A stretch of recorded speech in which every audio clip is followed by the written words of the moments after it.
Kita akan membicarakan suatu hal yang menarik menurut saya, yaitu yang disebut sebagai kasih yang mengerti tanpa kata-kata. Nah, ini saya ambil dari prinsip orang Jepang. Tapi kalau kita lihat, kita sudah membicarakan prinsip-prinsip di mana orang-orang Jepang itu juga mempunyai prinsip-prinsip yang bisa kita aplikasikan di dalam kasih kita, di dalam iman kita. Jadi malam hari ini adalah prinsip yang namanya omoiyari di dalam uh, kultur Jepang, tapi intinya adalah kasih yang mengerti tanpa kata-kata. Jadi tanpa bicara kita udah merasakan bagaimana kita harus bertindak. Orang lain tanpa memberikan kepada kita apa keluh kesahnya, kita sudah merasakan. Nah, jadi intinya omoiyari itu suatu kata ya, suatu istilah yang kita bisa terjemahkan sebagai empathy. Kasih sayang atau kepekaan kita, kepekaan hati kita untuk memahami perasaan orang lain. Nah, kalau kita bisa peka terhadap perasaan orang lain, maka yang diminta oleh Tuhan adalah kita melakukan tindakan. Nah, ternyata omoiyari ini juga menunjukkan istilah untuk tindakan. Di mana tindakan ini membuat kita memprioritaskan kebutuhan dan perasaan orang lain tanpa orang lain minta. Sebelum mereka punya verbal, oh saya merasakan ini, saya membutuhkan ini, kita udah merasakan kepekaan sendiri. Yang kita bisa latih, di mana di situ ada Tuhan Yesus dan di situ ada Allah Roh Kudus yang akan mengguide kita, yang akan mengajari kita.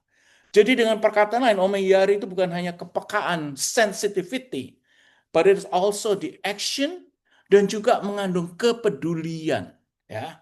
Peduli pada sesama. We care about others. Dan tentunya kalau kita bicarakan mengenai kepedulian, maka pertimbangan terhadap orang lain itu selalu ada dan seringkali tanpa diminta. Jadi kalau kita bicarakan Omayyari ini adalah tindakan yang tanpa diminta. Kalau tindakan tanpa diminta berarti harus ada sensitivitas dalam diri kita untuk mengetahui apa yang orang lain perlukan. Dan sensitivitas itu seringnya datang dari Roh Kudus yang ada di dalam diri kita. Ya. Nah, sedikit mengenai Omayyari. Nomor satu, kita mesti memahami perasaan orang lain, bertindak dengan kepekaan, ya, mengantisipasi kebutuhan orang lain, memperlihatkan kepedulian pada orang lain. Nah, terutama yang nomor dua. Nomor dua ini yang sering harus kita train. Dan saya sendiri harus masih selalu melatih kepekaan terhadap apa yang terjadi dan diperlukan oleh orang lain. Dan ini bisa loh dilatih. Kalau kita dekat sama Tuhan, kita mendengarkan firman-firman Tuhan, dan kita membuka hati kita kepada Tuhan, terutama kepada Tuhan, kepada Roh Kudus yang datang di dalam diri kita akan merasa peka. Kita akan merasakan apa orang lain rasakan tanpa dia bicara pada kita. Sehingga kita bisa mengantisipasi apa kebutuhannya dan kita bisa memberikan. Kalau kita bisa memberikan orang lain kebutuhannya, maka ini disebut sebagai kepedulian. Sehingga kalau kita memberikan kepedulian, kita memberikan atensi pada orang lain, pasti mereka merasa dihargai dan dipedulikan. Nah, itulah perintah Yesus. Ingat ya, Yesus katakan, perintah pertama, kasihilah Allah Tuhan Allahmu dengan semua hatimu. Yang kedua adalah kasihilah sesamamu manusia. Berilah mereka penghargaan, mereka pedulikan. Dan inilah cara kita. Malam ini kita akan mempelajari bagaimana kita melakukan omoiyari spiritual. Berdasarkan pelajaran-pelajaran dari Alkitab. Nah, teman-teman, yang pertama yang harus kita tahu adalah bahwa kalau kita melakukan omeiyari spiritual itu sebetulnya menghargai Tuhan Yesus. Kita bisa menjadi cerminan terhadap apa yang Tuhan Yesus lakukan selama kehidupannya di dunia ini. Sehingga kita bisa menjadi cerminan inkarnasi Kristus. Artinya inkarnasi waktu dia menjadi Tuhan, menjadi Allah, di surga dia turun, dia menjadi baby, dia menjadi bayi Kristus, menjadi anak-anak, kemudian dewasa. Itulah inkarnasi, di mana Allah harus menjelma menjadi manusia. Sehingga kalau kita lakukan, di mana Yesus sendiri melakukan hal-hal yang baik buat orang lain, dan dia merasakan secara empati terhadap orang lain, kita menjadi cerminan. Kalau kita melakukan omayari itu, kita juga menjadi cerminan inkarnasi Kristus. Ya. Bukan karena apa? Karena memang Allah sendiri yang menentukan dirinya harus menyelamatkan manusia lewat semua rencananya. Dan bukan dari kita, justru dari Allah yang mau menjadi manusia melalui Yesus Kristus dan menyatu dalam kebutuhan kita sendiri. Sehingga, dan dia melakukan itu atas perintah Bapaknya di surga, dan kalau kita melakukan kebutuhan, memberikan kebutuhan manusia atas perintah Kristus. Yang notabene adalah perintah dari Bapa di surga sendiri. Ya. Sehingga kalau kita melakukan omiyari spiritual ini, masuk ke dalam perasaan orang lain, mengerti perasaan orang lain, empathizing kepada orang lain apa yang diperlukan. Lu hadir di dalam masalah mereka tanpa menghakimi, ya. Without judgment. Oh, enggak, dia cuma pura-pura. Oh, enggak, dia enggak seperlu lo. Itu semua hanya pemikiran kita. Get rid of those. Hilangkan. Kalau kita mau masuk secara empathize pada orang lain seperti yang Yesus lakukan, kita tidak boleh judging about others. Kita tidak boleh menghakimi. Kita tidak boleh mempunyai opini-opini, apalagi opini yang negatif. Hilangkan itu semua. Dan disitulah kalau kita bisa menghilangkan itu semua dan kita bisa empathize, kita merasakan orang lain, kita menjadi serupa dengan Sang Kristus. Kita meladani Sang Kristus. Di dalam surat Filipi ya, 2 sampai 6 bab 2 6 7 dikatakan, yang walaupun dalam rupa Allah tidak menganggap kesetaraan dengan Allah itu adalah milik yang harus dipertahankan, melainkan telah mengosongkan dirinya. Yesus sudah mengosongkan dirinya. Artinya apa? Dia mengambil rupa sebagai seorang hamba, seorang manusia. Dan dia menjadi sama dengan kita, menjadi manusia. Dia mengosongkan dirinya dari kealahannya. Dia mengosongkan keilahiannya. Sehingga, what is he? He's just a human being. But dengan semua karakteristik daripada yang Tuhan di sana. Dan mengosongkan dirinya ini adalah suatu hal yang dengan kerendahan hati. Karena tidak mungkin orang yang sudah tinggi, dan apalagi Tuhan sendiri datang ke manusia, dia harus bisa menghilangkan semua keilahiannya, kealahannya, supaya dia bisa memberikan contoh buat orang lain. Dengan demikian mengambil serupa seorang manusia, maka dia sudah merendahkan hatinya. Dan di sanalah apabila kita melakukan apa yang dia lakukan, kenosis ini namanya, mengosongkan dirinya, maka kita, kalau kita mengosongkan diri, kita without judgment, kita tidak menghakimi orang lain, maka kita menjadi serupa dengan Kristus. Kalau Kristus sudah mengatakan bahwa kita harus melakukan itu, dan we have to do it. Disitulah iman akan menjadi nyata. The faith become real. Karena apa? Karena bukan hanya kita percaya sama dia, tapi kita menyerupai dia. Kita mencerminkan sifat-sifat Kristus yang dalam kehadirannya itu selalu empathize others, yang selalu merasakan apa yang perasaan orang lain dengan penuh kasih, ya. Without judgment, dengan with love, ya, dengan penuh kasih.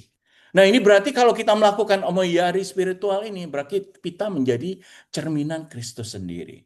Dan ini penting karena apa? Teladan Tuhan Yesus yang kita lihat, nanti kita lihat contoh, banyak sekali contoh di Injil bagaimana Yesus tuh empathizing to others, selalu dia mempunyai kepedulian dan empati dan omiyari. Sebelum dia melihat, dia udah tahu apa yang orang itu perlukan, yang kita perlukan. Dengan demikian, maka dia melihat melewat kasihnya, kasih yang diberikan oleh Bapaknya. Dan itu yang diminta oleh kepada kita juga. Kita melihat orang lain lewat kasih yang diajarkan oleh Tuhan Yesus. Bukan cara kita, tapi cara Tuhan yang sudah kita ajarkan, yang diajarkan oleh Tuhan. Kita gunakan itu untuk melihat orang lain dan membutuhkan apa yang mereka butuhkan. Sehingga omiyari kalau kita bicarakan mengenai apa yang kita lakukan, ini sebetulnya manifestasi yang kita lakukan secara aktif, ya. Di dalam surat 1 Yohanes 3:18 dikatakan, anak-anakku marilah kita mengasihi, bukan dengan perkataan atau dengan lidah, tapi dengan perbuatan dan dalam kebenaran. Artinya kita memuji, bukan hanya memuji orang saja. Kita mengelulukan orang, kita ngambil orang dan lain, meningkatkan orang, tidak. Kita bicara dengan orang lain, which is good. Tapi kalau kita bicara mengenai omiyari, maka kita harus lakukan juga dengan perbuatan. Bukan hanya perkataan saja. Perbuatan yang bagaimana yang kita harus lakukan? Ya membuat mereka bahagia, membuat mereka, sebelum mereka mengatakan pada kita udah tahu apa yang mereka butuhkan, ya. Jadi di dalam Alkitab dikatakan bahwa kasih sejati yang diajarkan oleh Tuhan sendiri, di dalam Injil dikatakan dia tidak pasif, tapi proaktif, bergerak, mendekat, get nearby, menyentuh, ya, touch, ya. Dengan demikian maka ekspresi yang konkret itu tidak hanya kata-kata tapi juga berbuat even when we're silent, di dalam keheningan. Disinilah Tuhan bekerja. Tuhan Yesus tunjukkan, dia bekerja bukan karena dia banyak ngomong dan lain-lain, tidak. Tuhan Yesus hanya bicara defending himself kalau dia dihujat, dia dipertanyakan. Tapi kalau tidak, dia tidak akan mempertanyakan orang lain. Dia mengajar. Tapi dia juga melakukan banyak hal-hal yang positif yang berdasarkan dari manifestasi kasihnya yang berasal dari Allah sendiri. Sehingga kita lakukan omeyari yang spiritual ini, mencontoh daripada yang Tuhan Yesus lakukan adalah verbal menjadi tindakan. Ya, jadi bukan hanya aku peduli di dalam hati, tapi benar-benar kita memahami dan kita menghidupkan secara tindakan kita perintah kasih yang Tuhan sendiri katakan dan Tuhan kita minta untuk kita lakukan. Bukan hanya ngumbar emosi, bukan hanya ngumbar perasaan, ngumbar perkataan, ngumbar pernyataan, tidak, tapi justru tindakan kasih yang aktif. Karena Tuhan sudah mencontohi kita bagaimana kita bisa berempathize, beromiyari secara spiritual dengan cara berbuat sesuatu. Bukan hanya bicara, bukan hanya mengharap, bukan hanya merasakan, oh ya kok kasihan ya, tapi diam aja, tidak. Tapi we have to do something. Disitulah di mana Tuhan bekerja kalau kita melakukan sesuatu dan itu akan berkenan di mata Tuhan. Seperti yang ditunjukkan oleh Tuhan Yesus sendiri. Capek nggak buku?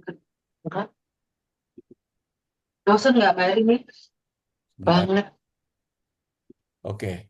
Seperti yang dilakukan oleh Tuhan Yesus sendiri, dia menyembuhkan orang buta, dia membangkitkan Lazarus, dia lakukan banyak sekali hal-hal yang dia lakukan. Itu semua dia lakukan dengan secara proaktif karena dia mengerti orang lain butuhnya adalah demikian.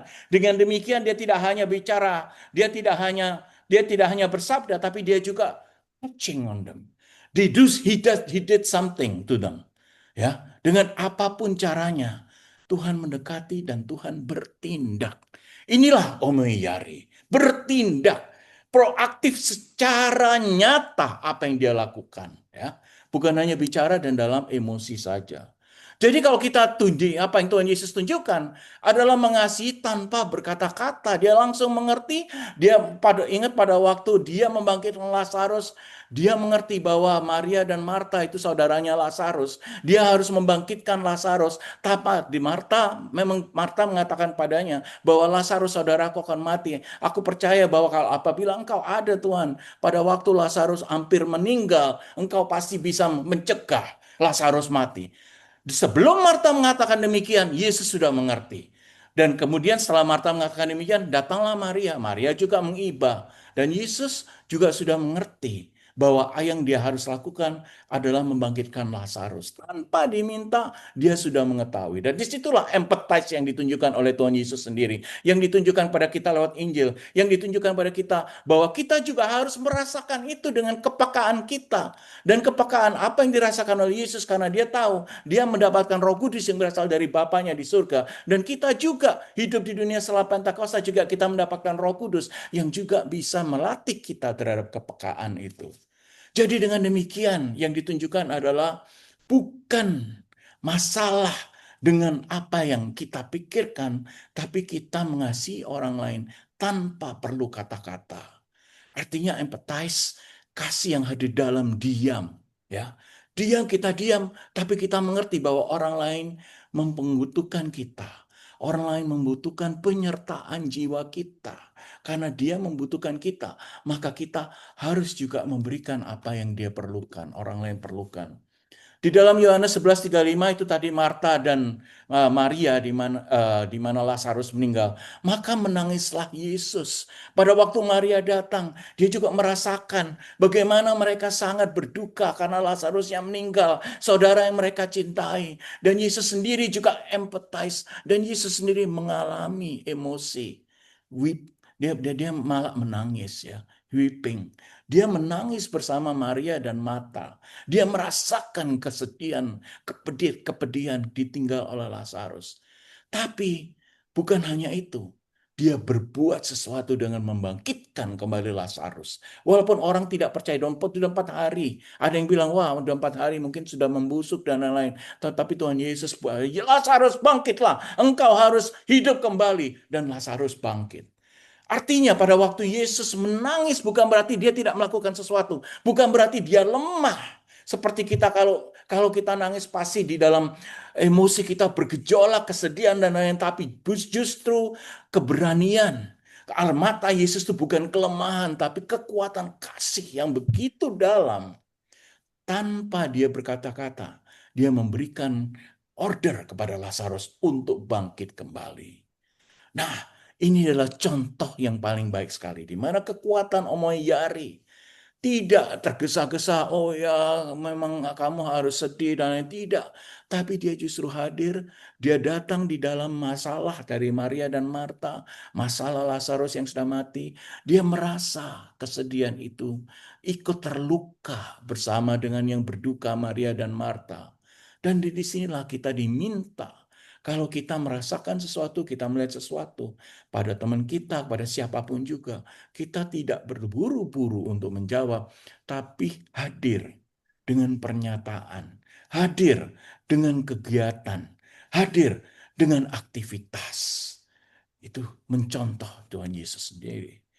Sehingga kalau kita melakukan itu, mengasihi tanpa perlu kata-kata, maka apa yang kita lakukan adalah mendahulukan kepentingan orang lain.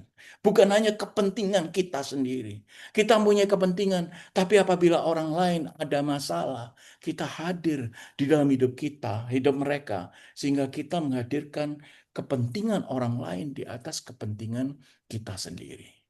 Dengan demikian, maka dia akan mendahulukan orang lain seperti juga Kristus mendahulukan orang lain. Mendahulukan, dia menunjukkan empathizing yang aktif, ya. Nah, ini kalau kita baca lagi di surat Filipi 2:37. Dengan tidak mencari kepentingan sendiri atau puji-pujian yang sia-sia. Sebaliknya hendaklah dengan rendah hati yang seorang menganggap yang lain lebih utama dari dirinya sendiri. Ya, jelas ya dikatakan ya, surat Paulus pada umat di Filipi, rendah hati menganggap orang lain yang lebih utama, orang lain yang membutuhkan lebih banyak daripada diriku, daripada kepentingan diriku, ya. Dan janganlah tiap-tiap orang hanya memperhatikan kepentingannya sendiri, tapi kepentingan orang lain juga. Nah, kalau demikian, hendaklah kamu juga hidupmu bersama menaruh pikiran dan perasaan yang terdapat juga dalam Kristus Yesus, yang walaupun dalam rupa Allah, tidak menganggap kesetaraan dengan Allah itu sebagai milik yang harus dipertahankan, melainkan telah mengosongkan dirinya. Artinya dia kosong. Dia tidak sebagai Allah lagi, tapi dia sebagai seorang rupa hamba, yaitu menjadi sama dengan manusia. Ya, ini yang tadi kita lihat bahwa Kristus walaupun dia mempunyai karakteristik kealahannya, tapi dia tidak menggunakan hak itu selama dia menjadi manusia. Kekuasaan itu dia tidak gunakan selama dia menjadi manusia. Dia tidak pertahankan. Dia melepaskan untuk kita. Artinya apa? Dia juga empathize terhadap kehidupan kita manusia. Dengan demikian, apa yang ditunjukkan Kristus itu adalah dahsyat. Itu adalah luar biasa. Di mana empati yang sejati dia tunjukkan. Dia menunjukkan bahwa pelepasan daripada kehendak dia, walaupun dia mungkin mau menunjukkan kealahannya, tapi dia tahu tidak boleh menunjukkan kealahannya. Dia tidak boleh menunjukkan statusnya. Dan bahkan untuk keselamatan. Dia menghilangkan itu semua demi keselamatan kita. Nah, di dunia ini kan banyak ya, kita harus berpikir untuk diri kita sendiri. Selalu kita setiap orang mi. Oh, meyari spiritual malam ini diajari bagaimana kita berbagi. Di mana revolusi yang terjadi adalah kasih yang kita punya bukan hanya untuk mi. But it's you. Give it to others. Supaya mereka juga merasakan kasih yang kita punyai. So we share the love to others by doing something for them.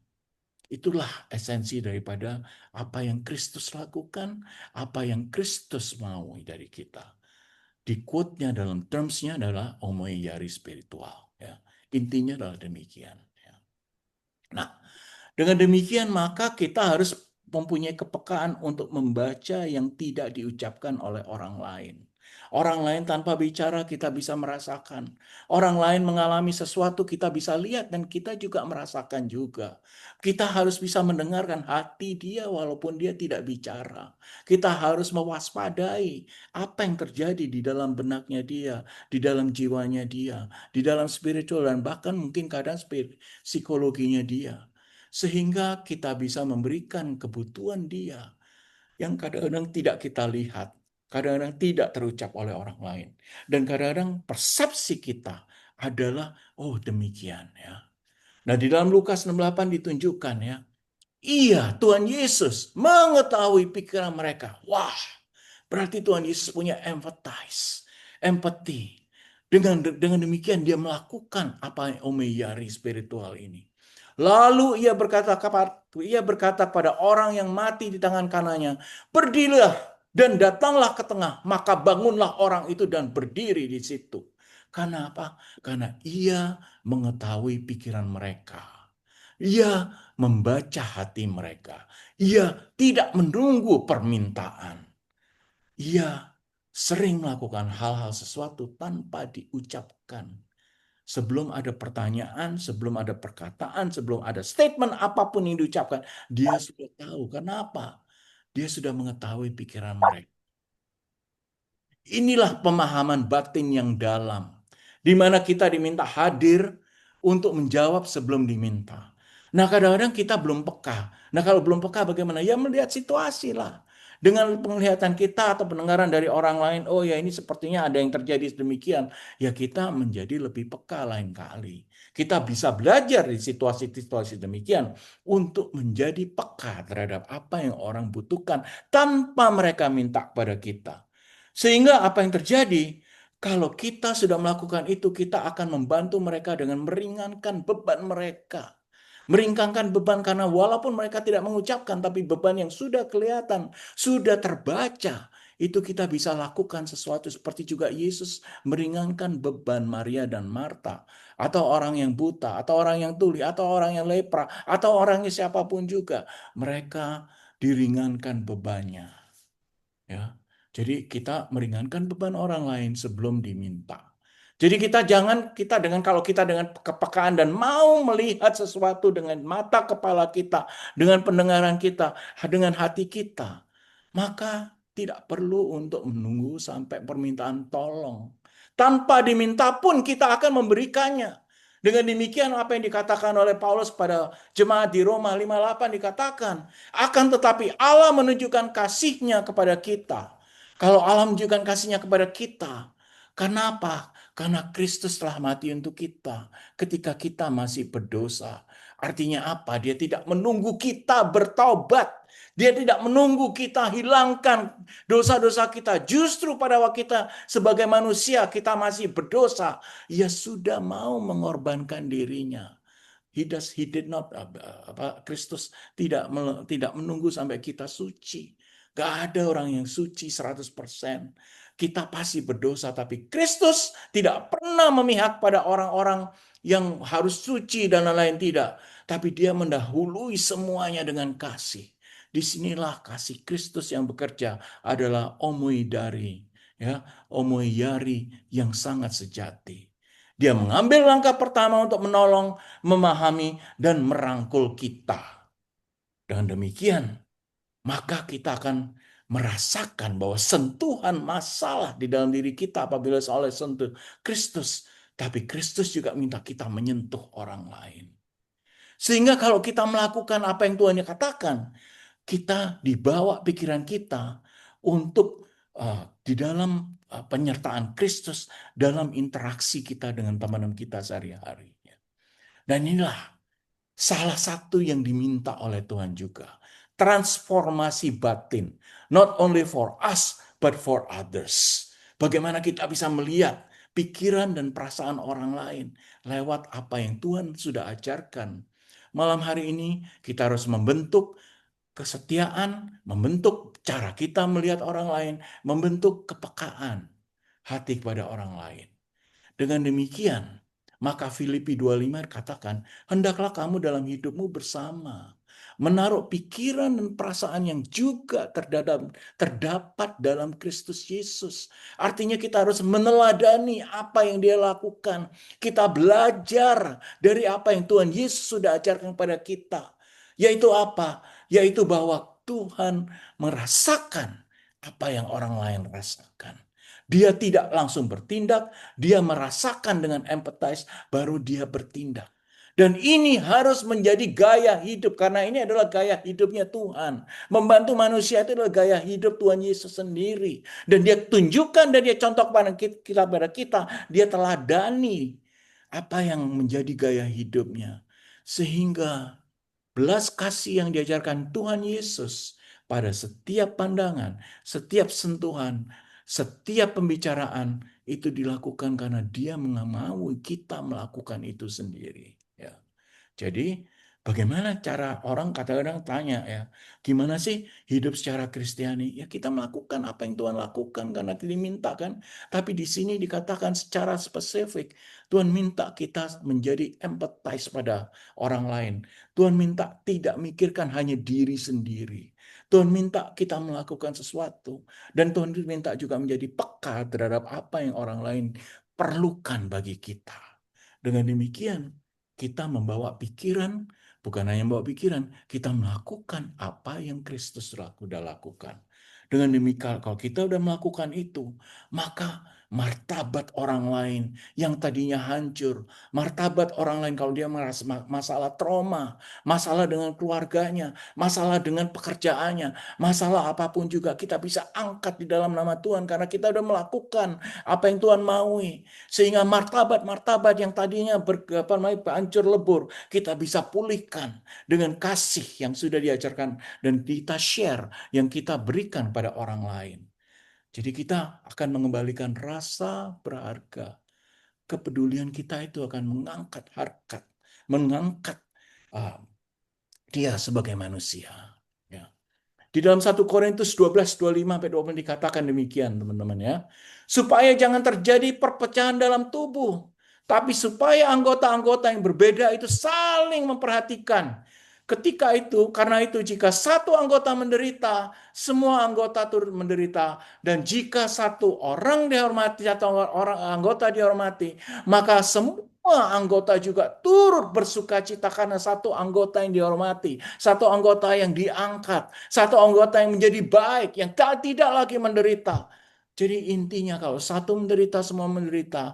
Maka kalau satu diangkat, semua menjadi diangkat. Dan semua menjadi sukacita. Dan disinilah dipulihkan martabat yang mulia. Karena komunitas demikian adalah komunitas yang selalu mau mengangkat mereka-mereka yang hancur. Dan siapakah anggota komunitas Kristiani itu? Adalah kita-kita. Kita-kita adalah anak Tuhan. Dan anak Tuhan diharapkan bahwa kita meneladani Tuhan.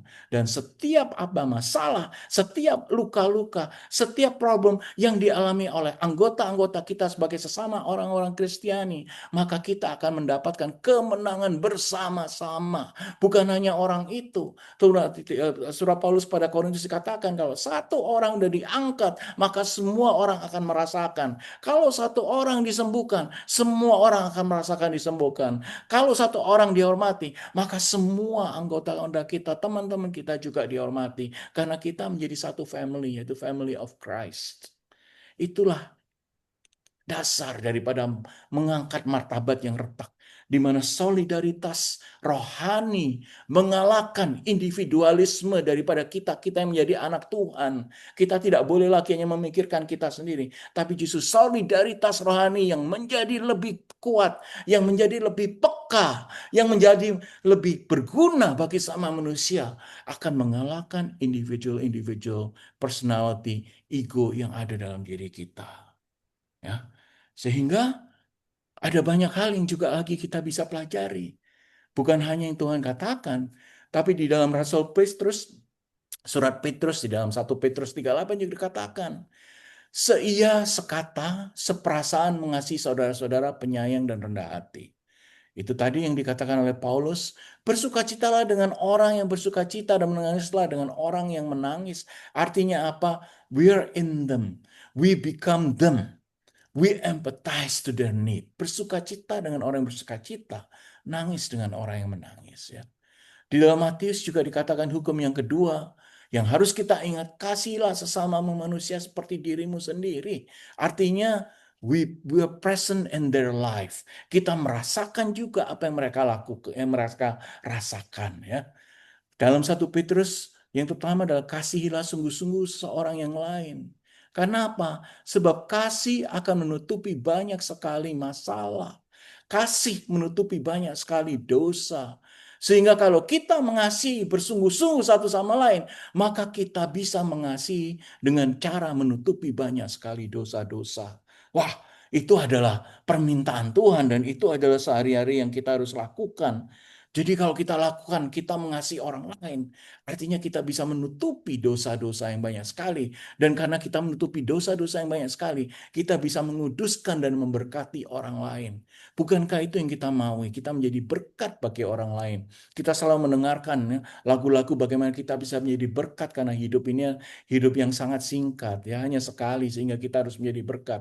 Dengan melakukan kasih yang Tuhan minta kepada kita bisa melakukan itu. Kita bisa menjadi berkat dengan cara menutupi dosa-dosa orang lain. Karena apa? Kalau kita memberikan kasih dan orang itu akan tersentuh hatinya, dia akan lebih dekat pada Tuhan. Dengan demikian, kita sendiri akan menjadi berkat karena we share the love to others. Ya, berarti artinya kita menghilangkan semua kepalsuan dengan memberikan berkat kepada orang lain dan kita menjadi berkat, ya. Oke. Jadi, ini adalah konklusinya, ya. Banyak sekali masalah di dunia ini, selalu kita pikirkan diri sendiri, selalu terburu-buru, ya, harus now, now, now, now, now, now, now. Tapi dengan perkataan Yesus yang diajarkan, omoiyari secara spiritual, ini ditunjukkan bahwa kita harus menjadi saksi Kristus, saksi Injil yang paling nyata, yang paling lembut, yaitu mewujudkan kemauan meladani Kristus dengan memberikan kepada orang lain. Itulah bentuk kedewasaan rohani. Itulah menunjukkan kasih tidak hanya dengan kata-kata, dengan feeling, tapi dengan perbuatan dan kebenaran. Dan disitulah terang Kristus akan datang pada kita.